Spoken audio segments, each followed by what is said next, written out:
مولاي صل وسلم دائما أبدا على حبيبك خير الخلق. Assalamualaikum warahmatullahi wabarakatuh. Alhamdulillahirabbil alamin. Wassalatu wassalamu ala asrafil anbiya'i wal mursalin wa ala alihi wa sahbihi rasulillahi ajmain. Amma ba'du. Puji syukur kita panjatkan kehadirat Tuhan Yang Maha Esa karena atas limpahan rahmat-Nya kita masih dalam keadaan sehat dan tak kurang satu apapun. Baiklah, saya akan mempresentasikan tentang bersatu dalam keragaman dan demokrasi. Sebelum saya menjelaskan, saya akan memperkenalkan diri saya terlebih dahulu. Perkenalkan, nama saya Finda Nur Afni dari kelas 12 IPS 2. Bersatu dalam keragaman. Dalam tradisi Islam, Al-Quran menegaskan hal ini. Pluralitas, kebinekaan, keragaman, perbedaan, dan kemajemukan merupakan sunnatullah atau ketetapan Allah Subhanahu wa Ta'ala. Sebagaimana dijelaskan dalam beberapa firman-Nya, antara lain Quran Surat Hud ayat 118 dan Quran Surat Al-Ma'idah ayat 48.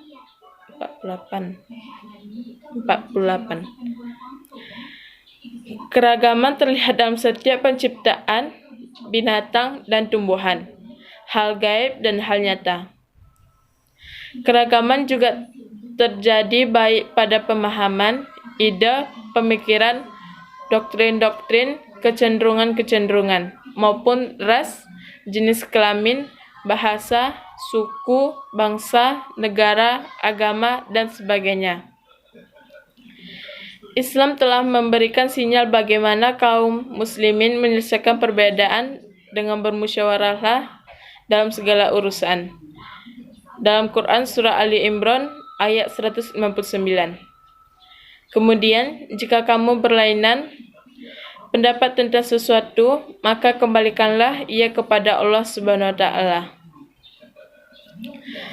Makna Quran Surah Ali Imran ayat 159 dan hadis terkait tentang bersikap demokratis. Di dalam Al-Quran terdapat ayat-ayat yang berisi pesan-pesan mulia tentang bersikap demokratis, tentang musyawarah dan toleransi dalam perbedaan, yang berbunyi, Fabima rahmati minallahi lintalahum walau kunta fazzan ghalizal qalbi lan faddu min haulik fa'fu anhum wastaghfir lahum wasyawirhum fil amri fa iza azamta fatawakkal 'alallah innallaha yuhibbul mutawakkil, yang artinya, maka disebabkan rahmat dari Allah Subhanahu wa Ta'ala, kamu berlaku lemah lembut terhadap mereka. Sekiranya kamu bersikap keras lagi berhati kasar, tentulah mereka menjauhkan diri dari sekelilingmu. Karena itu maafkanlah mereka, mohonkanlah ampun bagi mereka, dan bermusyawarahlah dengan mereka dalam urusan itu.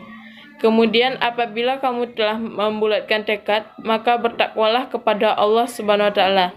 Sesungguhnya Allah Subhanahu wa Ta'ala menyukai orang-orang yang bertawakal kepadanya. Ayat di atas menjelaskan bahwa meskipun dalam keadaan genting, tetapi Rasulullah Shallallahu Alaihi Wasallam tetap lemah lembut dan tidak marah terhadap para pelanggar, bahkan memaafkan dan memohonkan ampunan untuk mereka. Seandainya Rasulullah Shallallahu Alaihi Wasallam bersikap keras, tentu mereka akan menaruh benci kepada beliau. Dalam ayat di atas tertera 3 sifat dan sikap yang secara berurutan disebut dan diperintahkan untuk dilaksanakan sebelum bermusyawarah, yaitu lemah lembut, tidak kasar, dan tidak berhati keras. Meskipun ayat tersebut berbicara dalam konteks perang Hud, tetapi esensi sifat-sifat tersebut harus dimiliki dan diterapkan dilakukan oleh setiap muslim, terutama kehendak bermusyawarah. Demokrasi. Secara kebahasaan, demokrasi terdiri atas dua rangkaian kata, yaitu demos yang berarti rakyat dan kratos yang berarti kekuasaan. Secara istilah, kata demokrasi ini dapat ditinjau dari dua segi makna.